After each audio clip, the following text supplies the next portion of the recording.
I think I was close to them both, but in different ways. Okay. I would say that I was fortunate that I had a very fulfilling relationship with both my parents. It doesn't really matter which generation you were born in. Like sometimes people say, oh, you know, in the older generation, especially fathers, they tended to have a very kind of formal relationship with their children. Right. Amrish Puri kind of fathers, yeah.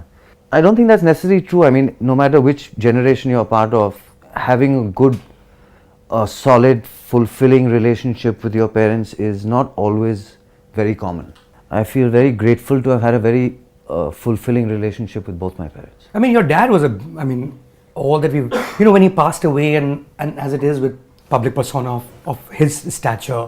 But I've always wondered what it would be like to know your dad through your eyes. Is there a side of him that you can sort of dwell on which we may not know of? I've come across a couple of anecdotes that you've given before. Like there's one lovely one you mentioned about how he went to Latur during the earthquake. Yeah. And he packed his bags for 3 days and didn't come back for 4 months. That's true. That's the kind of guy he was? I don't know. Somehow I'm a little apprehensive about talking about, especially people who've been in public life for decades. If there is a side of them that they have wanted people to know about, I think that they would have managed that in their own lifetime. True. I don't know if there's any aspect of him or his life or whatever that I'd like to throw any light upon, which maybe he didn't.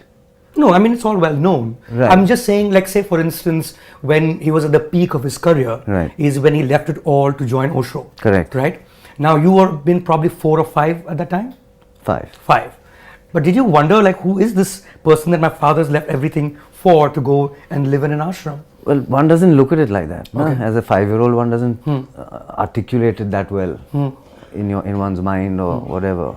No, I don't think Osho had anything to do with my thoughts about why my dad wasn't there. Right.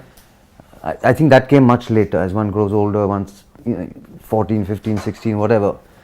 Then one starts maybe learning or listening or reading about the person who influenced your father so much that he decided not only to leave his family, to take sannyas. Sannyas only doesn't really only mean leaving your family.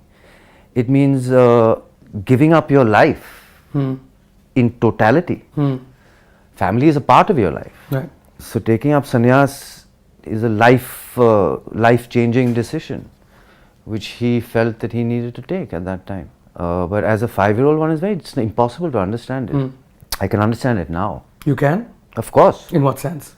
In what sense means that something must have moved him so deeply inside that he felt that that kind of decision was worth it for him, which is an incredibly difficult decision to take for anybody. Right. But especially if you have everything in life, where life doesn't look as though there's much more that you can have. Right, you achieved everything that you possibly can. Right, and then to give it all up, something has to move you very, very basic, a very basic kind of a fault line, earthquake has to happen within oneself for one to make that decision.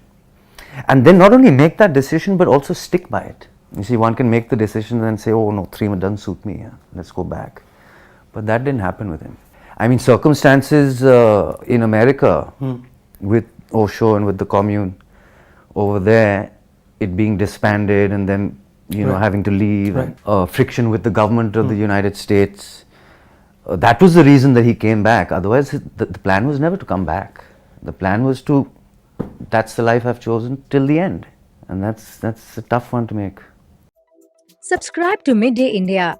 Get direct notifications on all our videos by clicking on the bell icon.